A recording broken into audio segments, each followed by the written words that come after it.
दोस्तों जय हिंद। आपका स्वागत है आपके अपने चैनल पर। आज मैं आपको लेकर चलूँगा बिहार की राजधानी पटना, जो पुराने समय में पाटलिपुत्र कहलाता था और बिहार का नाम मगध हुआ करता था, जहाँ राजा अशोक राज करता था और उसी ज़माने में जहाँ बुद्ध मत फैला। इस समय मैं हूँ जम्मू एयरपोर्ट में, जहाँ से मैं एयर गो की फ़्लाइट से जाऊँगा दिल्ली और फिर दिल्ली से कनेक्टेड फ़्लाइट से पटना। आपको जम्मू की एयरपोर्ट का टूर करवाता हूँ।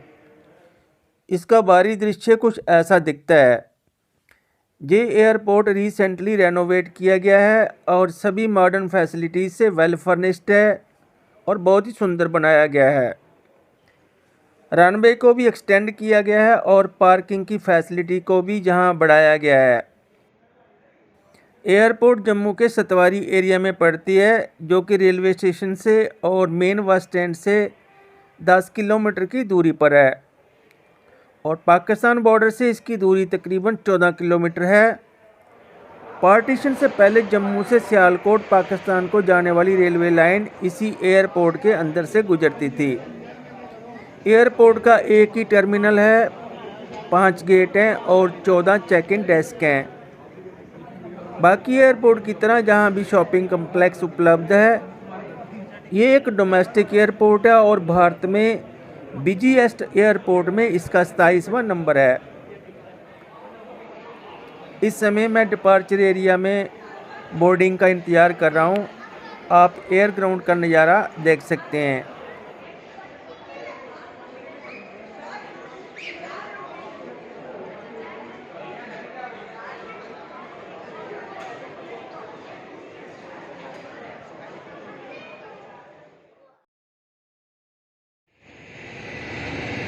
दोस्तों मैं लैंड कर चुका हूं पटना की जयप्रकाश नारायण एयरपोर्ट पर। इसका बाहरी लुक कुछ ऐसा दिखता है। सुबह आपको पटना सिटी का टूर करवाऊंगा। दोस्तों रात को मैं ठहरा था तख्त श्री हरमंदिर पटना साहिब गुरुद्वारा साहब में, जो गुरु गोविंद सिंह जी का जन्म स्थान है, जहां मुझे 3 दिन के लिए कमरा मिल गया है। अब मैं जा रहा हूं पटना जू और बॉटनिकल गार्डन की तरफ, जो जहां से 20 किलोमीटर की दूरी पर है।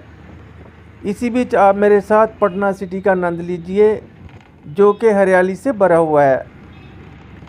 ये संजय जू या संजय गांधी बॉटनिकल पार्क या गार्डन के नाम से भी जाना जाता है और दानापुर में स्थित है।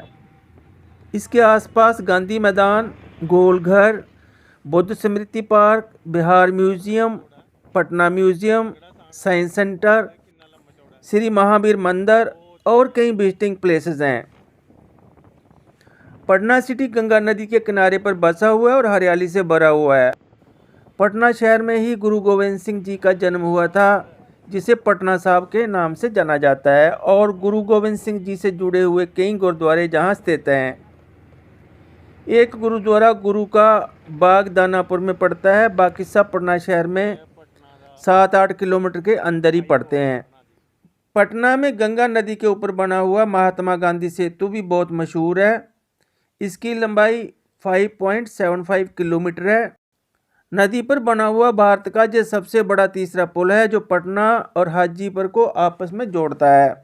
दोस्तों पटना शहर तो आपने बहुत बार देखा होगा। आइए आज इसकी ब्रीफ हिस्ट्री भी शेयर कर लेते हैं। पटना का पुरातन और ओरिजिनल नेम पाटलिपुत्रा है। इसके नाम कई बार बदले गए, जैसे पाटलीग्राम, कुसुमपुर, अजीमाबाद आदि आदि। जहां गुप्ता डायनेस्टी का राज काफ़ी देर तक रहा, उससे पहले नंद वंश का राज हुआ करता था। चंद्रगुप्त मौर्य ने 4th BC में पटना को अपनी राजधानी बनाया। चंद्रगुप्त मौर्य का प्राइम मिनिस्टर होता था चाणक्य, जो कौटिल्य के नाम से भी जाना जाता है। कौटिल्य ने अर्थशास्त्र जहां पर ही लिखा। चंद्रगुप्त मौर्य अशोक सम्राट का दादा था। चंद्रगुप्त मौर्य गुप्ता डायनेस्टी का पहला राजा और अशोक सम्राट तीसरा राजा था। गुप्ता वंश में चंद्रगुप्त मौर्य और अशोक सम्राट बहुत ही कुशल शासक रहे। अशोक सम्राट का बहुत बड़ा राज्य था। राज्य को बढ़ाने के लिए उसने बहुत सी लड़ाइयाँ लड़ी और लास्ट लड़ाई कलिंगा की लड़ी, जिसमें खून खराबा देखकर उसने अहिंसा का रास्ता अपना लिया और बौद्ध धर्म अख्तियार कर लिया और अशोक महान हो गए। अशोक सम्राट के प्रयासों से ही बौद्ध धर्म साउथ ईस्ट एशिया में फैला, पर इंडिया में बौद्ध धर्म आस्ता आस्ता कम हो गया। इसमें Bhutan, Myanmar, Cambodia, Tibet, Laos, Sri Lanka, Macau, Mongolia, Singapore, Taiwan, Thailand, Hong Kong, चीन, कोरिया और वियतनाम और जापान का मुख्य धर्म बौद्ध धर्म है। नेपाल में भी काफ़ी आबादी है बौद्ध धर्म के मानने वालों की। गुप्ता वंश के बाद शंग वंश और फिर मुगलों का राज रहा। 1703 ईस्वी में औरंगजेब का पोता अजीम उस शान पटना का गवर्नर नियुक्त हुआ।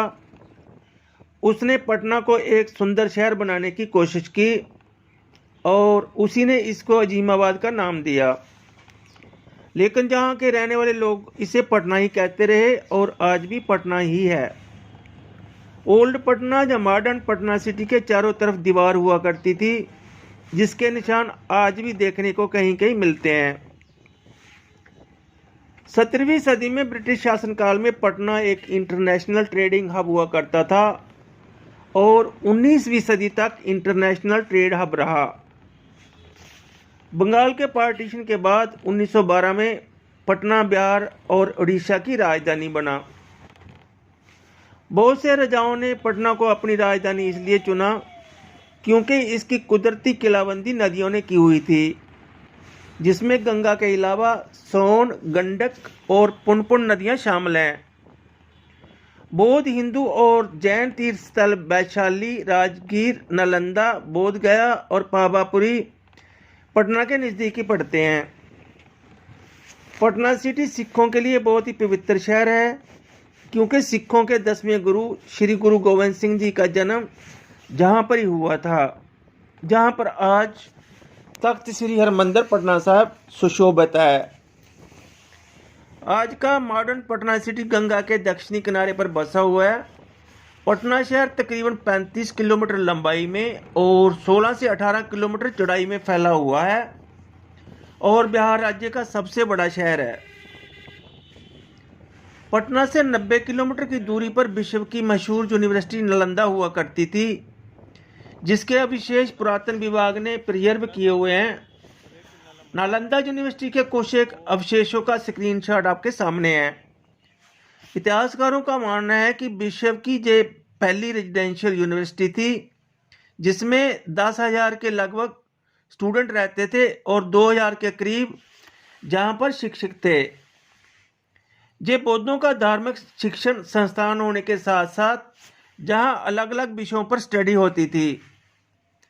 चीन का ट्रैवलर हिस्टोरियन फाहियान और ह्यूनसांग ने अपनी लिखतों में इस यूनिवर्सिटी का उल्लेख किया है।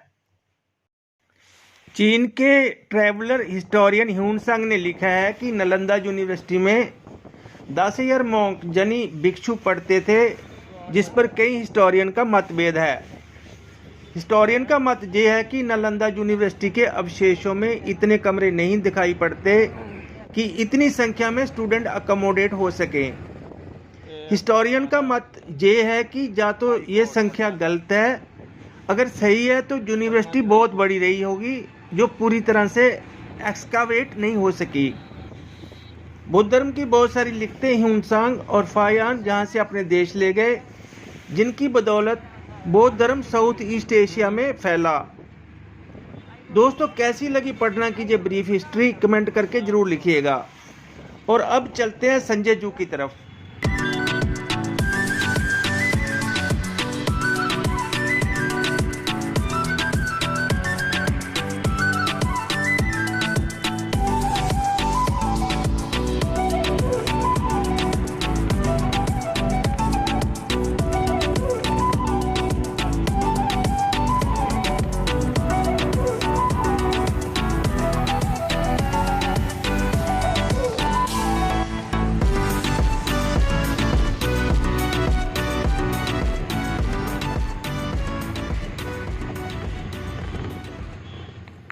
दोस्तों, मैं पहुंच चुका हूं पटना जू इसका एंट्रेंस गेट ऐसा दिखता है और आज संडे है, यहाँ काफ़ी रश है टिकट विंडो पर, क्योंकि काफ़ी स्कूल के बच्चे जहाँ पिकनिक पर आए हुए हैं। आप देख रहे हैं पटना जू सुबह 8 बजे से लेकर शाम के 6 बजे तक खुला रहता है और एंट्री टिकट अडल्ट के लिए 30 रुपये, बच्चों के लिए 10 रुपये और स्टूडेंट्स के लिए एंट्री टिकट है 5 रुपये का। दोस्तों मैंने टिकट ले लिया है और अब चलते हैं अंदर। जू के साथ साथ ये एक बॉटनिकल गार्डन भी है, इसलिए बहुत ही हरा भरा है। एंट्री करते ही हरियाली देखकर मन को एक अलग तरह का सुकून मिलता है। ये एक पिकनिक स्पॉट भी है। संडे होने की वजह से बहुत सारे स्टूडेंट्स आए हुए हैं, बहुत ही चहल पहल है। अगर आप पैदल घूमेंगे तो पूरा जू घूमने में कम से कम 2 घंटे का वक्त लगेगा।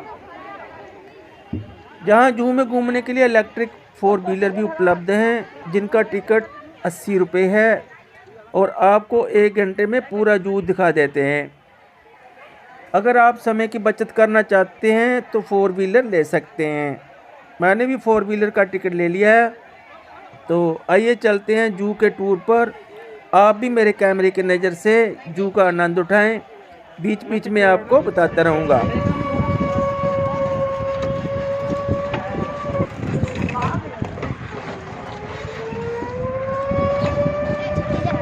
दोस्तों आप देख रहे हैं एमू, ये ऑस्ट्रेलियन पक्षी है जो ऑस्ट्रिच यानी शुतुरमुर्ग की तरह ही दिखता है।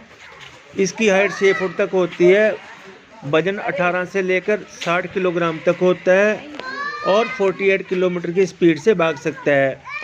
इसका अंडा 450 से लेकर 650 ग्राम तक वजन का होता है और ग्रीन कलर का होता है। ये दुनिया में दूसरे नंबर का लंबा पक्षी है। पहला नंबर शुतुरमुर्ग का आता है। अंडे से बच्चे निकालना और उनका पालन पोषण करना मेल एमू करता है। इसकी खुराक हरे पौधे और कीड़े मकोड़े होती है। ये कई दिन तक बिना खाए पिए भी रह सकता है।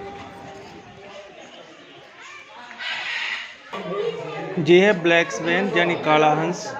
ये ऑस्ट्रेलिया में पाया जाता है। ये एक सेमी इक्वेटिक बर्ड है, यानी पृथ्वी और पानी दोनों में रहता है। ये झीलों और नदियों के किनारे या पानी भरे खेतों के आसपास या फिर घास के मैदानों में दिखाई देता है। ये शाकाहारी पक्षी है। ये है टर्टल यानी कछुए। ये पानी में रहते हैं और अंडे हमेशा पृथ्वी पर ही देते हैं। कछुआ दोनों मांसाहारी और शाकाहारी जानवर है। बड़े कछुए 500 किलोग्राम तक के होते हैं। इनकी उम्र बहुत लंबी होती है। ये 150 वर्ष से भी ज़्यादा जीते हैं। 2019 में जानथन नाम का कछुए की उम्र 187 वर्ष थी।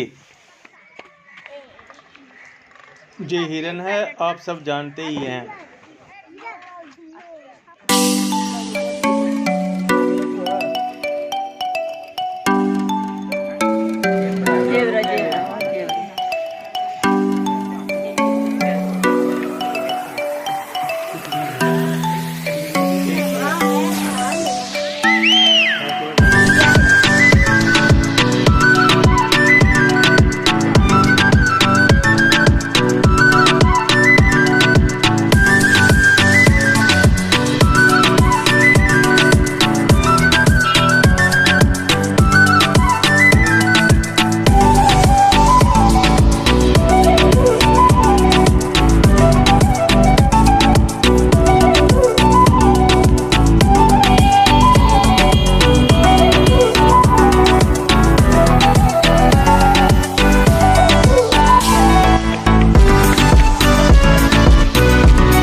रोड की साइड में आप रेलवे ट्रैक देख रहे हैं। ये टॉय ट्रेन के लिए है।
दोस्तों दरख्तों के बीच में से आपको पानी दिखाई दे रहा होगा। ये एक झील है, इसमें बोटिंग भी कर सकते हैं।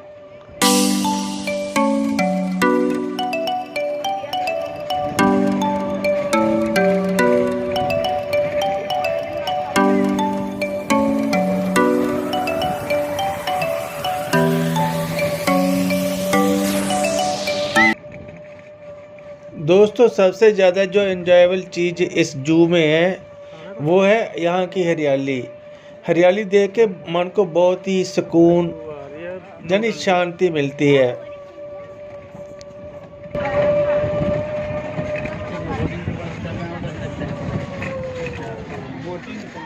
बोटिंग करना है जो उतर सकते हैं।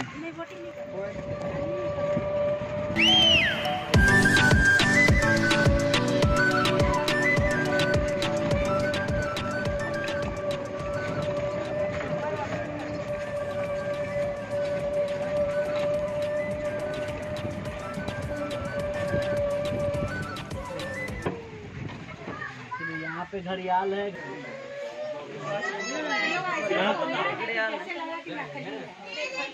हाँ अरे बाप रे सही करा बाबू। हाँ दाल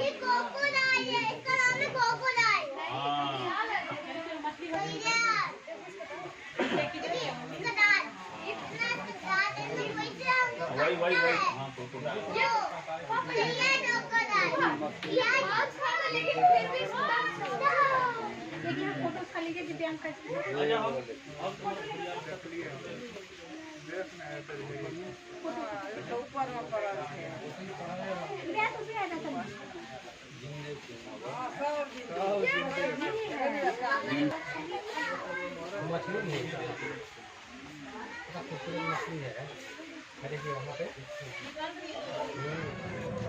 चलिए गेट पे चलना है।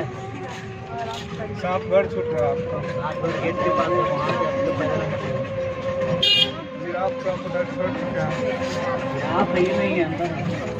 क्या आप अंदर नहीं है सर। कब से गया वो जिराफ?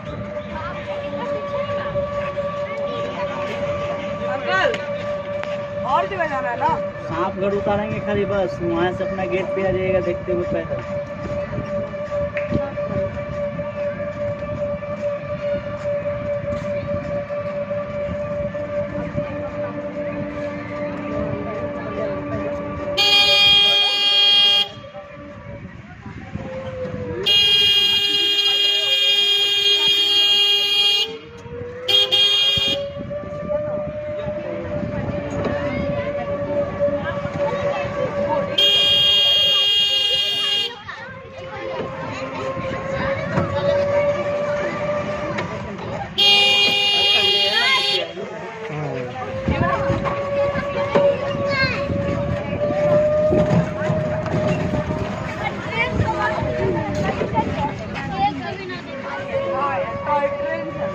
पीकॉक वाइट भी का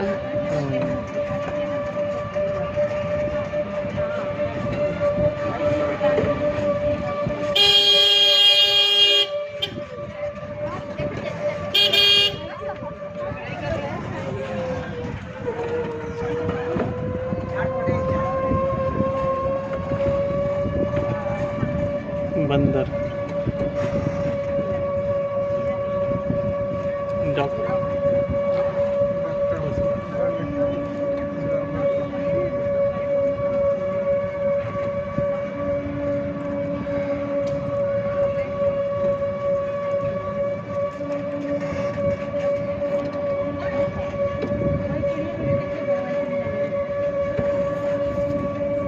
चिड़िया जादू में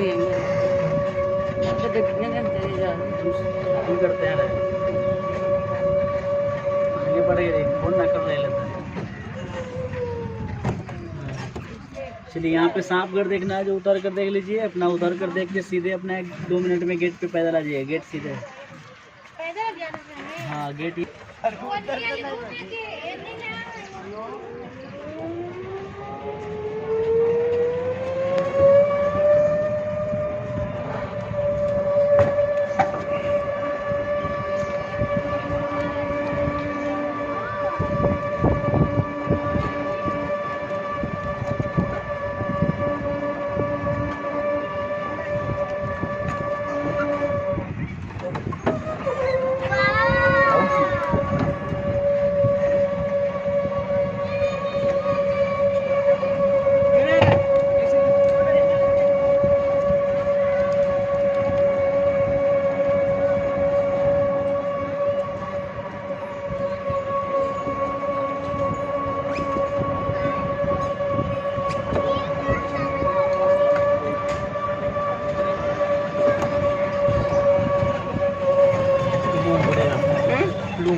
लकड़ा उसने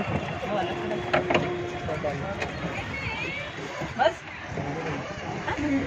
बैठ गड्डी लानी है ना।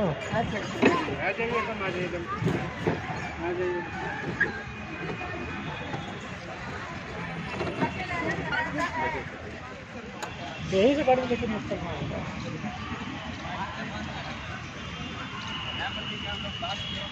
एक बजे हो गए ना तो आ जा के लो पापा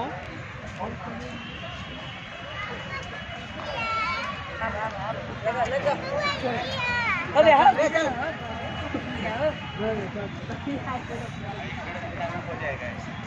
45 मिनट का 40 मिनट का उसका समय। दोस्तों 4 व्हीलर से भी 1 घंटे से ऊपर का समय लगा है पटना जू का टूर करने में। अब टूर पूरा हो चुका है और अब हम बढ़ रहे हैं एग्जिट गेट की तरफ। आपको ये संजय जू का टूर कैसा लगा और पटना की हिस्ट्री, बिहार की हिस्ट्री आपको कैसी लगी, कमेंट करके ज़रूर बताइएगा। नेक्स्ट एपिसोड में आप देखेंगे जितने भी जहाँ ऐतिहासिक गुरुद्वारे हैं उनके आपको मैं दर्शन करवाऊंगा। आज बस इतना ही, जल्दी मिलेंगे अगले एपिसोड के साथ। धन्यवाद। Have a good day.